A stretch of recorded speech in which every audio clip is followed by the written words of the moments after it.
Time रुकने के बाद मैंने सबसे पहले अपने सामने हो रहे बहुत मज़ेदार मजाक को रोका।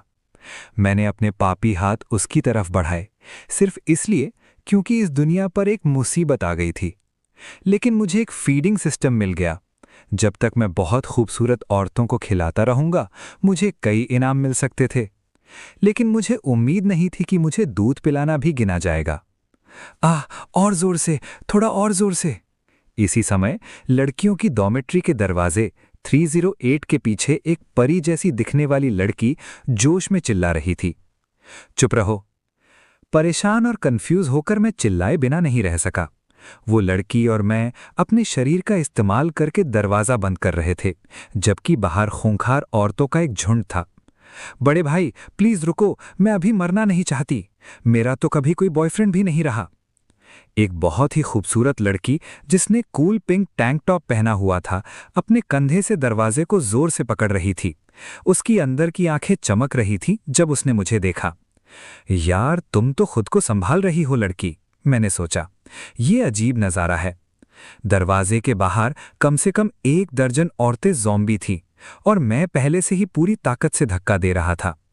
भाई, अगर तुम लड़के भी हो तो तुम्हें धक्का देते रहना होगा। ऐसे अगर तुम बच गए तो मैं तुम्हें चुंबन दूंगी। चुंबन? मैंने उसकी तरफ देखा और मेरी नाक तुरंत गर्म हो गई। हाँ, बिल्कुल वैसा ही जैसा तुम सोच रहे हो। लड़की की नज़रें मेरी तरफ देखते ही बदल गईं। मैंने जल्दी से कुछ बेबसी से सिर हिलाया। आखिर मैं ऐसा इंसान नहीं था जो किसी मुसीबत में पड़े इंसान का फायदा उठा सके। मैंने अपनी पूरी ताकत लगा दी थी, लेकिन दरवाजे के बाहर की ताकत मुझे अभी भी पीछे धकेल रही थी। मैं बस ये कहने ही वाला था कि मैं अगले जन्म में ये जरूर करूंगा कि अचानक हॉल में एक औरत की चीख सुनाई दी। औरत की आवाज बहुत तेज थी और दरवाजे के बाहर ज़ॉम्बी लगभग तुरंत उसकी तरफ खिंचे चले आए और पागलों की तरह उसकी तरफ दौड़े। अचानक बाहर की बिजली चली गई और कमरा 308 का दरवाजा जोर से बंद हो गया। यू यूरोंग ने जल्दी से दरवाजा बंद कर दिया।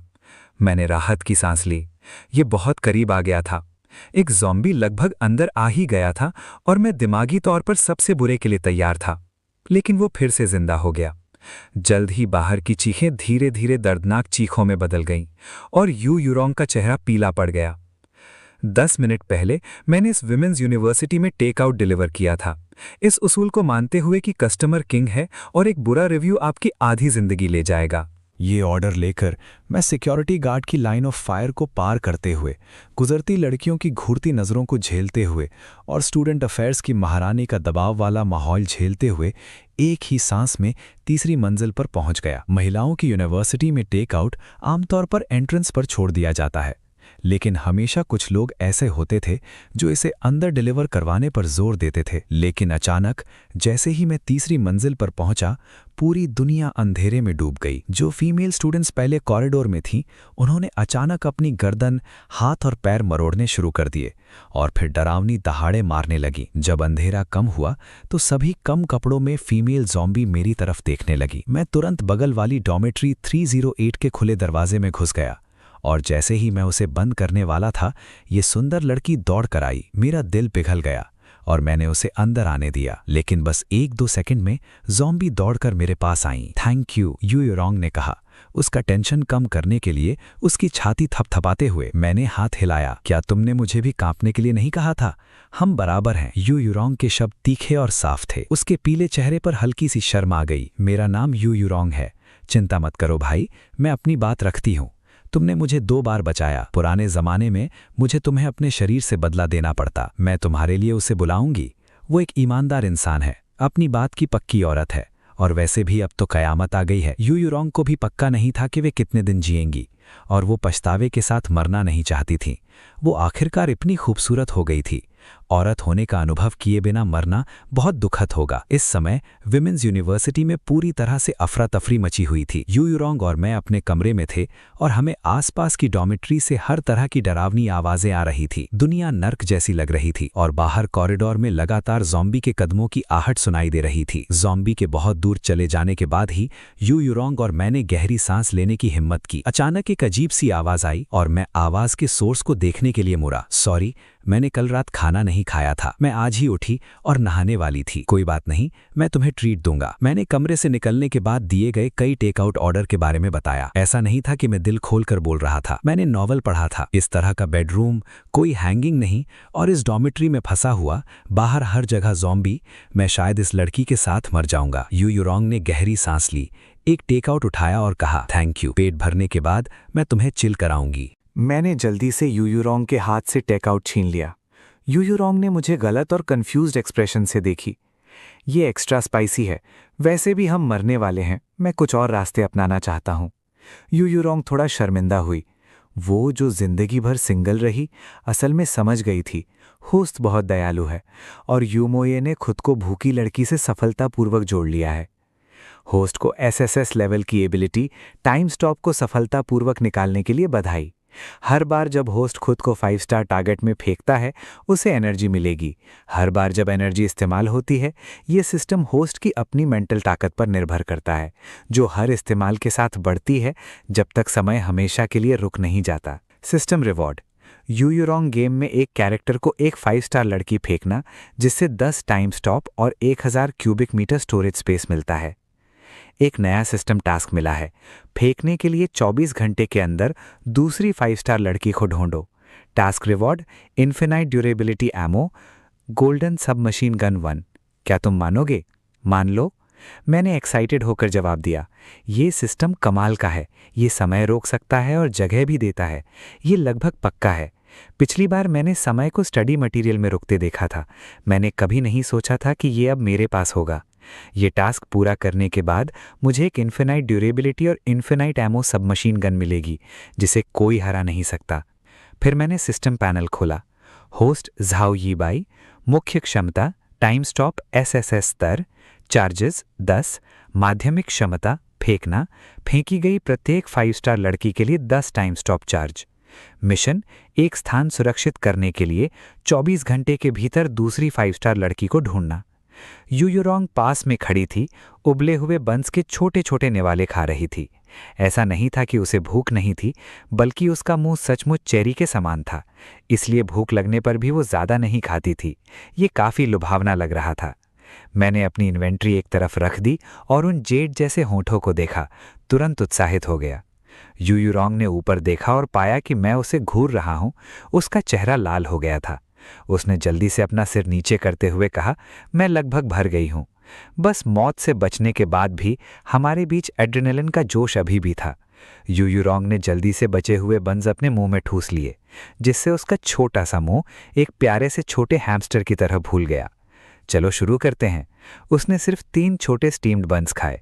यू यूरोंग जानती थी कि ये कयामत है और खाने का हर निवाला कीमती था। वो कितने समय तक जी पाएगी? क्या वो जिंदा बच पाएगी? सब मुझ पर निर्भर था। इसके अलावा उसकी मेहरबानी का बदला चुकाने से वो आगे बढ़ पाएगी और एक असली औरत बन पाएगी। ये एक अच्छी डील थी। अगर उसके लिए मेरी फीलिंग्स बढ़ गईं और मैं भविष्य में उसे अपने साथ ले जाने को तैयार हो गया, तो ये और भी अच्छा होगा। ठीक है, मेरे हाथ कांप रहे थे। मेरे सामने फूल जैसी लड़की कुछ अजीब लग रही थी। मैं बस एक लूज़र था, जबकि मेरे सामने वाली लड़की एक 5 स्टार मजाक थी। यू यूरोंग ने हल्के से अपने लाल होंठ काटे। वो आने वाली अच्छी चीज़ को लेकर थोड़ी नर्वस थी। इस पल उसे ये भी एहसास हुआ कि वो थोड़ा पागल हो रही है। लेकिन ये दुनिया तबाही में थी। अगर वो अभी पागल नहीं हुई तो वो मर जाएगी। जल्द ही 3 मिनट बाद मैं एक गुलाबी सोफे पर लेटा हुआ था। मेरे कानों में फुसफुसाने की आवाज़ आई।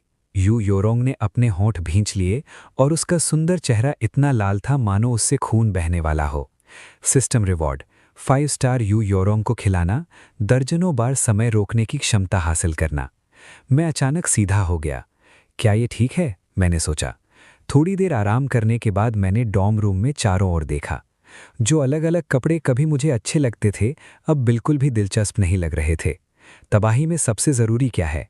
एक अनुभवी किताबी कीड़ा होने के नाते मुझे पता था कि ये सामान है। मैंने जल्दी से डॉर्म में खोजना शुरू किया। यू यूरोंग ने अपनी परेशानी के बावजूद जल्दी से मदद की। अलमारी में कुछ लिपोसक्शन टैबलेट और मेंस्ट्रुअल ब्लड सीरम थे, लेकिन खाने या पीने के लिए लगभग कुछ भी नहीं था। हमें स्पाइसी स्ट्रिप्स का एक बैग और कोला की आधी खाली बोतल मिली। यू यूरोंग ने एक पल सोचा, मेरे डॉर्म में खाना है, लेकिन हम बाहर नहीं जा सकते। जाओ, रूम 308। मैंने एक पल सोचा, अपनी ठुड्डी सहलाते हुए। क्या तुम्हारे डॉर्म में कोई और है? यू योरोंग ने अपना सिर हिलाया। दरवाज़ा खुला था। मुझे पक्का नहीं पता कि कोई अंदर गया या नहीं। ठीक है, मैं समझ गया, मैंने दरवाजे से कान लगाते हुए कहा। मुझे बाहर ज़ॉम्बी के चलने की हल्की आवाज़ सुनाई दे रही थी। बिना किसी खास टारगेट के ये ज़ॉम्बी बिना किसी मकसद के घूम रहे थे। ये रूम 308 था और रूम 301 ठीक बगल में था। दूरी ज़्यादा नहीं थी। ये टेस्ट करने का एक अच्छा मौका था कि मैं टाइम स्टॉप के साथ कितनी देर तक टिक सकता हूँ। बिना किसी और देरी के मैंने टाइम स्टॉप का इस्तेमाल किया। टाइम स्टॉप सफल रहा। बाकी इस्तेमाल 19 बार। एक नोटिफिकेशन आया, एक बार जब होस्ट की मेंटल स्ट्रेंथ अपनी लिमिट तक पहुंच जाती है तो टाइम तुरंत अपना नॉर्मल फ्लो फिर से शुरू कर देगा। मेंटल स्ट्रेंथ नींद से फिर से भरी जा सकती है। ये सच में रुक गया। मेरी आंखों के सामने की दुनिया एकदम से बहुत शांत हो गई। सारा शोर गायब हो गया। सिर्फ मेरे दिल की धड़कन की आवाज़ रह गई। मैंने योरोंग के गालों को चुटकी काटी। दरवाज़ा खोलते समय गिनते हुए बाहर निकला। कॉरिडोर में 1 दर्जन ज़ॉम्बी हल्के कपड़े पहने खड़े थे। अगर आप उनके लाल चश्मे, खून बहते मुंह और खून के धब्बों को नज़रअंदाज करें तो वे काफ़ी अजीब लग रहे थे।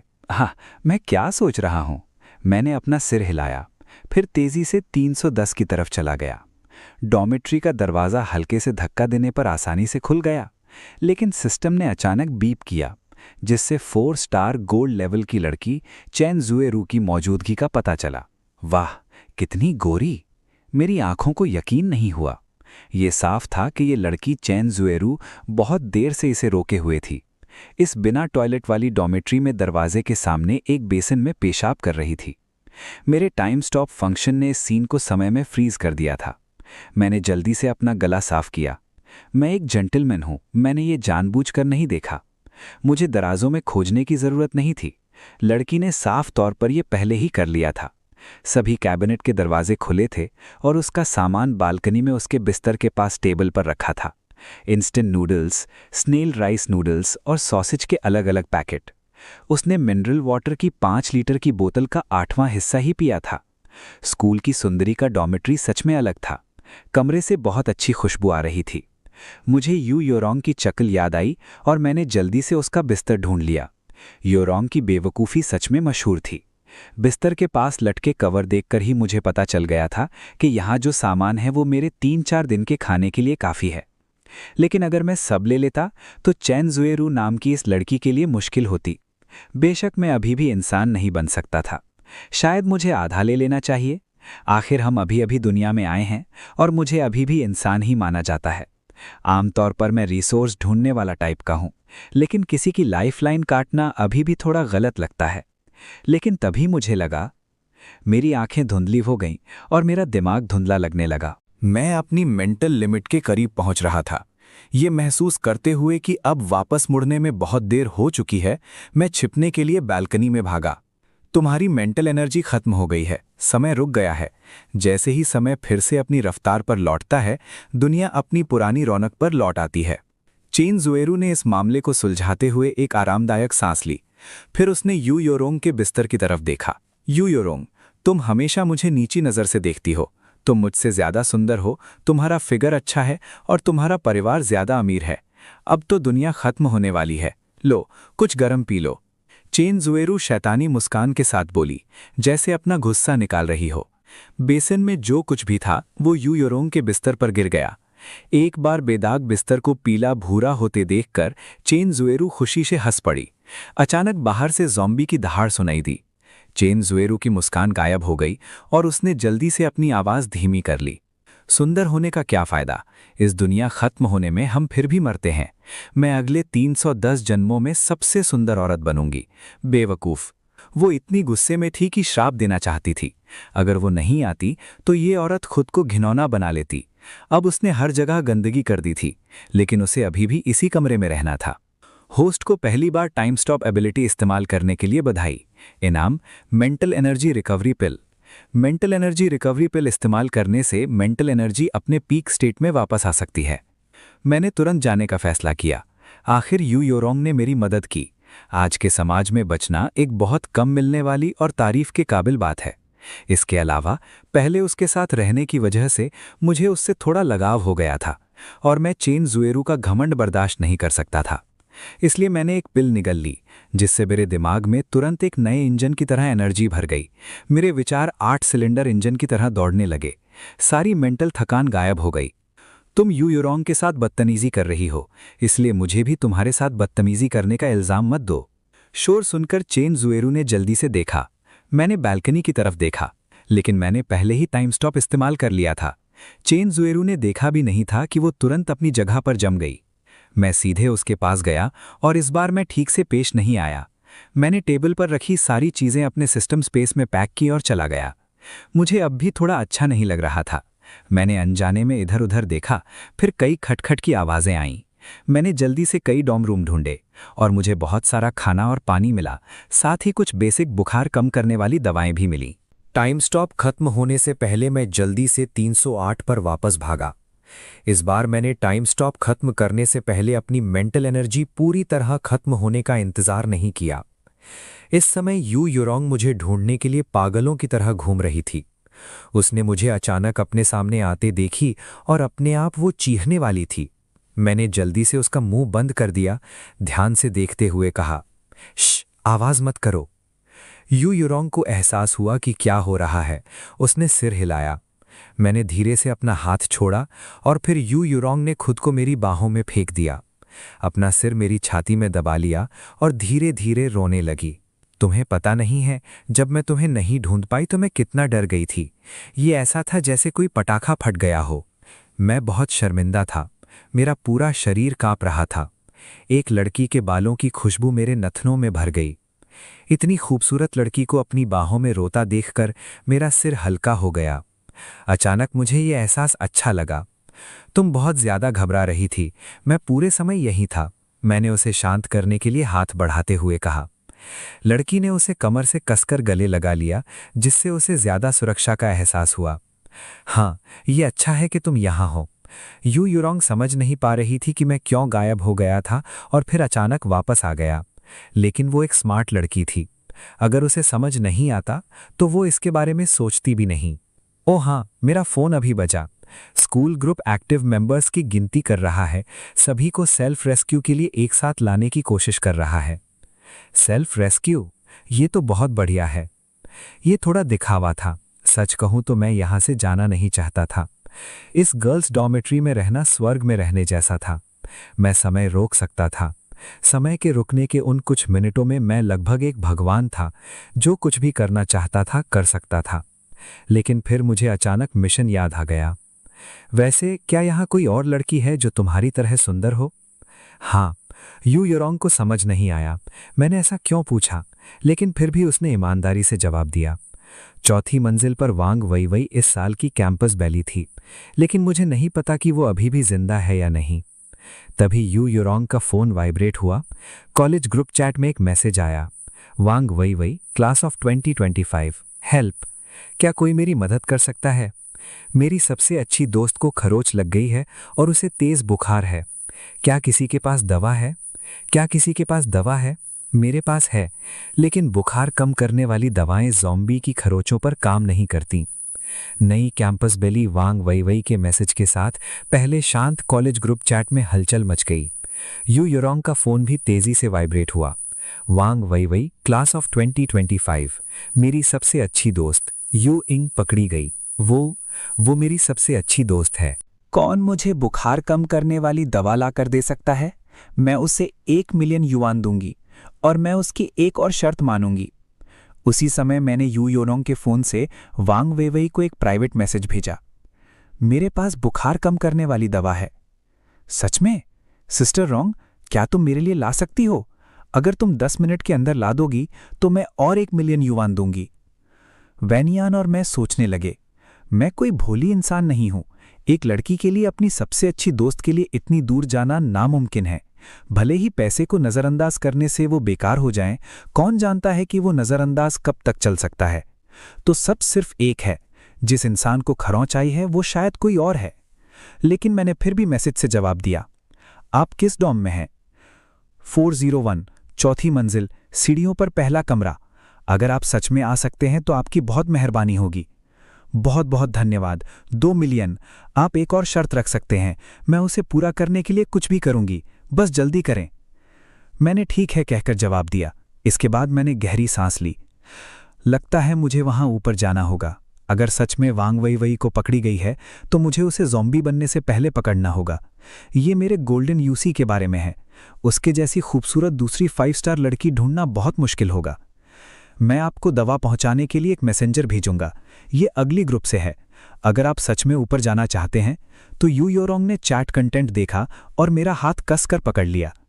वांग वई का फैमिली बैकग्राउंड काफ़ी अच्छा है, लेकिन अब सब कुछ नज़रअंदाज हो गया है। पैसे के लिए अपनी जान जोखिम में डालने की कोई ज़रूरत नहीं है। मैंने धीरे से यू योरोंग का हाथ हटाया। मुझे ऊपर जाना था, लेकिन चिंता मत करो, मैं वापस आऊँगा और मैं सुरक्षित वापस आऊँगा। यू योरोंग पंजों के बल खड़ी हुई और मेरे गाल पर किस किया। तुम्हें सुरक्षित वापस आना होगा, मैं तुम्हारे वापस आने का इंतज़ार करूंगी। अरे, मैं ठंड से कांप रही हूं। जैसे ही उसने कहा, यू योरोंग ने अपना शर्माता हुआ चेहरा नीचे कर लिया। मैंने एक गहरी सांस ली और मेरे सामने खड़ी खूबसूरत लड़की को किस किया। आखिर मैं एक नॉर्मल आदमी हूं। यू योरोंग, क्या तुम मजाक कर रही हो? कुछ तो बोलो। यू योरोंग, कमीने, मुझसे झूठ बोलने की तुम्हारी हिम्मत कैसे हुई? मैंने अपने फ़ोन की आवाज़ को नज़रअंदाज कर दिया, क्योंकि मैं पहले से ही बहुत ज़्यादा एक्साइटेड था। मुझे जिंदा वापस आना था। इस समय यू योरोंग मेरे ऊपर झुका। उसकी आंखें अभी भी थोड़ी नम थी, लेकिन उसे अचानक समझ आ गया कि इतने सारे लोग प्यार में क्यों पड़ना चाहते हैं। उन्हें पास रहना अच्छा लगता था। ये बहुत अच्छा लगता था। हाँ, इस बार मैंने अपने हाथ पैर लड़कियों के हॉस्टल के कपड़ों में लपेटे और दरवाजे से बाहर निकलने से पहले अपने बिस्तर से लिया हुआ एक स्टील का पाइप पकड़ा। कॉरिडोर में घूम रहे ज़ॉम्बी एक साथ आगे बढ़े। फिर सबने मेरी तरफ देखा और तुरंत मुझ पर हमला कर दिया। मेरे पास पहुंचने वाला पहला ज़ॉम्बी लगभग 1.5 मीटर लंबा था। उसने नीला टैंक टॉप और काले सिल्क शॉर्ट्स पहने हुए थे। उसकी चीख प्यारी और तेज दोनों थी। मैंने स्टील के पाइप से उसके सिर पर मारा। ऐसा लगा कि इससे उसकी हड्डियां और कमज़ोर हो गई हैं। जब मैंने उसे स्टील के पाइप से मारा तो उसका सिर तुरंत चकनाचूर हो गया। वो ज़मीन पर पड़ा था, अपने पैर मार रहा था और उसकी खून से सनी आंखों में आंसू थे, जिससे वो काफ़ी बेचारा लग रहा था। लेकिन तब मैं उस पर दया नहीं कर सकता था, क्योंकि दूसरे ज़ॉम्बी अंदर आ रहे थे। उन कूल ज़ॉम्बी को बेरहमी से पीटने के अपने अनुभव से सीखकर मुझे अपनी ताकत का बेहतर अंदाज़ा हो गया था। इन पीड़ित महिला ज़ॉम्बी बहनों का सामना करते हुए मैं पहले जितना डरा हुआ नहीं था। फिर मेरे पर्सनल शो का समय था। कई हमलों के बाद हॉल में दर्जन से ज़्यादा फीमेल ज़ॉम्बी मरी हुई पड़ी थीं।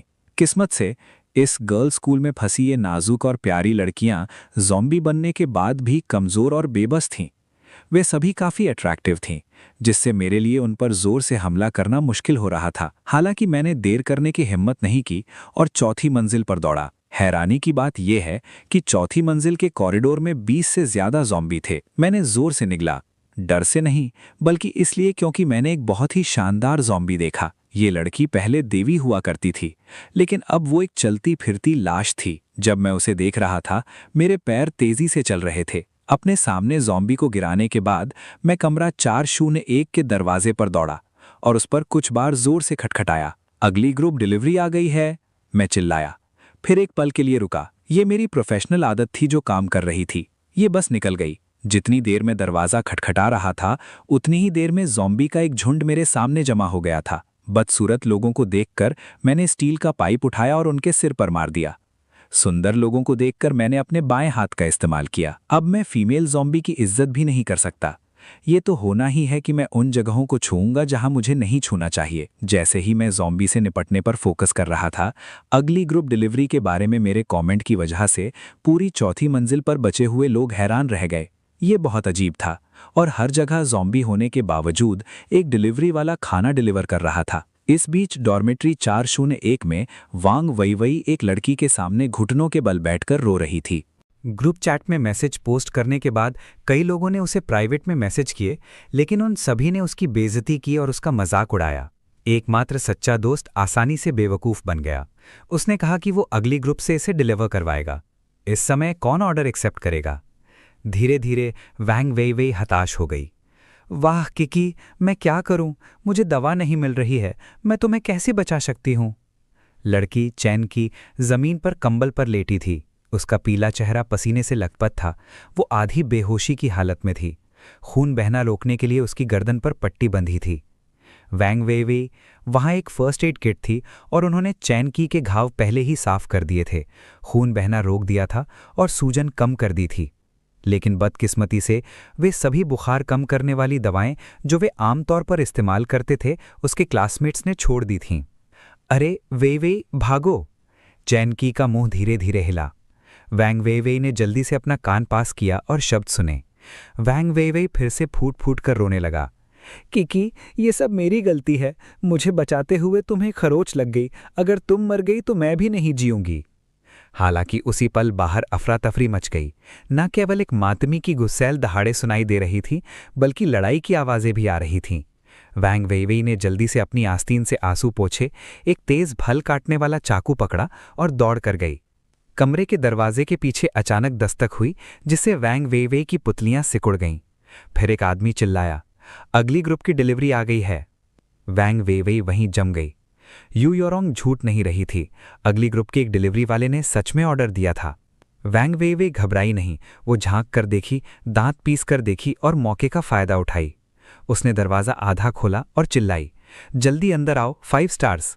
सिस्टम नोटिफिकेशन और मेरे पीछे लड़की की चीख एक साथ सुनाई दी। मेरी पीठ वैंग वेइवेई की तरफ थी और मैं उसका चेहरा नहीं देख पा रहा था, लेकिन मैंने उस पर भरोसा करने का फैसला किया। इस सिचुएशन में जब कॉरिडोर में ज़ॉम्बी थे तो इस औरत का इस समय दरवाज़ा खोलने की हिम्मत करना पहले ही दिखा चुका था कि वो भरोसेमंद थी। ये एक हाई सिक्योरिटी इलेक्ट्रॉनिक लॉक दरवाज़ा था। मेरी टाइम स्टॉपिंग एबिलिटी के साथ भी अगर वो इसे नहीं खोलती तो मैं जल्दी से अंदर नहीं जा पाता। मैं जल्दी और आसानी से कमरे में घुस गया। वैंग वेइवेई ने उस औरत को अपनी तरफ दौड़ते देखकर तुरंत दरवाज़ा बंद नहीं किया। इसके बजाय वो नफरत से चिल्लाई, अपना चाकू उठाया और दरवाजे की दरार से ज़ॉम्बी पर तेज़ी से घुमाया। वो असल में कुछ ज़ॉम्बी के हाथ काटने में कामयाब रही, लेकिन वो उनका सिर काटने के लिए बहुत कमज़ोर थी। वैंग वेइवेई बहुत गुस्से में थी, इसलिए मैंने भी एक बड़ा वाला खरीद लिया। वो फ्रूट नाइफ सिर्फ लगभग 30 सेंटीमीटर लंबा था। एक गलत हरकत और कोई ज़ॉम्बी उसे छीन सकता था। क्या तुम पागल हो? मैंने जल्दी से वैंग वेइवेई को पीछे खींचा। वैंग वेइवेई चीखी और रोने लगी। मैं बेवकूफ़ हूँ, मैंने अपने सबसे अच्छे दोस्त को मार डाला। जैसे ही मैंने वैंग वेइवेई को पीछे खींचा, मैंने ज़ोर से दरवाज़ा बंद कर दिया। बाहर ज़ॉम्बी दरवाजे पर ज़ोर ज़ोर से मार रहे थे, जिससे बहुत तेज़ आवाज़ आ रही थी। लेकिन दरवाज़ा बहुत मोटा था। एक बार बंद होने के बाद ज़ॉम्बी कितना भी झपटे, उन्हें कुछ देर तक कोई नुकसान नहीं होगा। कुछ देर की चुप्पी के बाद ज़ॉम्बी जिनका दिमाग खाली था घूमते रहे। बेवकूफ़, मैंने कमरे में चारों ओर देखते हुए कहा। वो दवा जो तुम्हें चाहिए थी। कोई हैरानी नहीं कि एक करोड़पति वारिस का कमरा होना चाहिए था। भले ही ये इस पुरानी डॉर्मेट्री बिल्डिंग में था, लेकिन अंदर से ये पूरी तरह से अलग दुनिया थी। न केवल दरवाजे को हाई सिक्योरिटी इलेक्ट्रॉनिक लॉक से बदला गया था, बल्कि कमरा भी एक डबल कमरा था, जिसे ज़्यादातर गुलाबी और सफ़ेद रंग से सजाया गया था। वहाँ 2 यूरोपियन स्टाइल के बेड, एक हाई एंड ड्रेसिंग टेबल, एक बड़ा रेफ्रिजरेटर, एयर कंडीशनर, कैबिनेट, एक कॉफ़ी मशीन, एक प्यारा सोफ़ा, एक शानदार कॉफ़ी टेबल और आधी दीवार पर एक बड़ा फ्लैट स्क्रीन टीवी था। ये 2 डॉर्म रूम्स थे जिन्हें बड़े और मॉडर्न स्टाइल में सजाया गया था, जैसे किसी टीवी कमर्शियल में शोरूम हो। और फर्श पर लेटी थी कमज़ोर लड़की, चैन की, बेकाबू होकर कांप रही थी। उसके शरीर पर पट्टी बंधी थी। दवा, किकी की दवा यहाँ है। वैंग वेइवेई का हौसला बढ़ा। उसने जल्दी से दवा ली और चैन की के पास घुटनों के बल बैठ गई। दवा ले लो और सब ठीक हो जाएगा। लेकिन तभी चैन की, जो बहुत कमज़ोर लग रही थी, ज़मीन पर लेटी हुई थी, उसने अचानक अपनी आंखें खोली। उसके बाल खून से सने हुए थे, खून की नसों से भरे हुए थे। चैन की के गले से भारी सांस लेने की आवाज़ आई और उसके घावों से बहुत सारा काला खून बह रहा था। नहीं, वैंग वेइवेई ने जोर से अपना सिर हिलाया। वो जानती थी कि क्या हो रहा है। और मेरे पास अभी भी कुछ स्पेशल गोलियां हैं। ये कहकर वैंग वेइवेई आगे आई। पास की टेबल से एक दराज से एक नाजुक लकड़ी का डिब्बा निकाला गया। अंदर zombie repellent moisture proof paper में लिपटी कई गोलियां थीं। वैंग वेइवेई ने एक निकाली। चैन की को खिलाने ही वाली थी, लेकिन उसी पल चैन की अचानक आगे की ओर झुकी। उसका पेट मुड़ गया, उसका शरीर एक पुल जैसा बन गया। एक चटकने की आवाज के साथ उसका ऊपरी शरीर सीधा हो गया और फिर चैन की ने ज़ॉम्बी जैसी दहाड़ लगाई, वांग वेइवेई की ओर दौड़ी। चैन की को उस पर झपटते देखकर वांग वेइवेई की आंखों में आंसू आ गए और वो वहीं बिना हिले डुले खड़ी रही। आखिर में उसने अपनी आंखें भी बंद कर लीं। धत तेरी की, वांग वेइवेई ने सोचा। ये तो मुझे अभी अभी मौत के मुंह में भेज दिया गया है। मेरी ट्रिप कितनी बेकार गई। ये मेरी गोल्डन लूसी को पाने के लिए बहुत ज़रूरी है। मैं चैन की के पीछे भागा, लेकिन जैसे ही मुझे लगा कि बहुत देर हो चुकी है और मैं टाइम स्टॉप इस्तेमाल करने वाला था, वांग वेइवेई ने अचानक अपनी आंखें खोल दीं। उसकी नज़र चैन की के चेहरे पर टिक गई। उसके चेहरे पर दर्द और गिल्ट था। अचानक उसका हाथ उस फ्रूट नाइफ पर गया जिसे उसने दवा लेने के लिए टेबल पर रखा था। वांग वेइवेई की हरकतें बहुत तेज थीं। उसने बिजली की तेजी से वार किया। खून हर जगह फैल गया और चैन की का हाथ उसे पकड़ने के लिए हवा में ही जम गया। ज़ॉम्बी चैन की गर्दन पर एक बड़ा घाव बन गया और खून तेजी से बहने लगा। ये फैलकर वांग वेइवेई के पूरे चेहरे पर फैल गया, जिससे उसका खूबसूरत चेहरा लाल हो गया। मुझे माफ कर दो, वांग वेइवेई चिल्लाई। इस बीच ज़ॉम्बी चैन की जमीन पर गिर चुकी थी।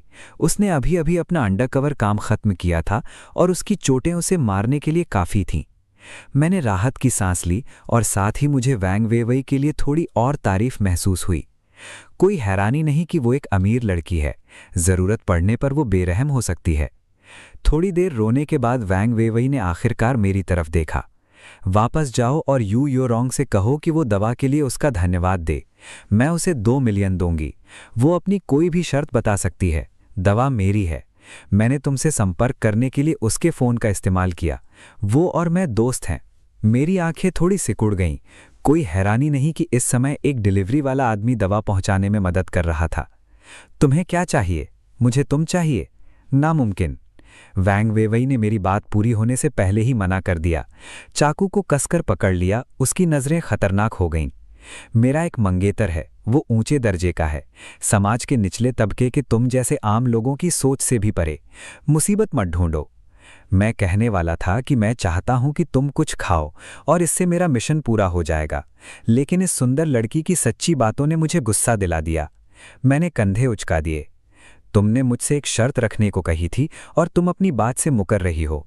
वांग वेइवेई कुछ इमोशनल हो गई, लेकिन उसने फिर भी मुझे ठंडेपन से देखा। मेरे मंगेतर का सरनेम ज़ोऊ है और वो एक तुम्हारा सरनेम ज़ोऊ है। तुम्हें इसका मतलब समझना चाहिए। अगर मैं मान भी जाऊं तो क्या तुम्हारी हिम्मत है? वांग वेइवेई की नज़रें उकसाने वाली लगने लगीं। झाऊ परिवार, ये सिटी लॉर्ड की हवेली का झाऊ परिवार ही होगा। अगर मैंने उन्हें इग्नोर किया होता तो मैं सच में हिम्मत नहीं करता, लेकिन अब जब मैंने उन्हें इग्नोर कर दिया है और मेरे पास सिस्टम का पेन है, तो मैं बस आगे आया और एक उंगली से वांग वेइवेई की ठुड्डी उठाई। वांग वेइवेई के एक्सप्रेशन कई बार बदले और आखिर में उसने चाकू एक तरफ फेंक दिया। मैं वांग वेइवेई अपनी बात रखती हूँ, लेकिन तुम तो बस एक डिलीवरी मैन हो। क्या तुम सच में इतनी बहादुर हो? नतीजों और कीमत के बारे में ध्यान से सोचो। ये कहने के बाद वांग वेइवेई 2 कदम पीछे हटी, फिर टेबल पर पैर क्रॉस करके बैठ गई और फिर लेट गई।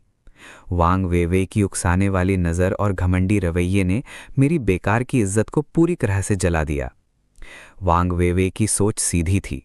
उसे अपने वादों की कद्र थी, लेकिन उसे यकीन नहीं था कि मैं सच में उसे छूने की हिम्मत करूंगा।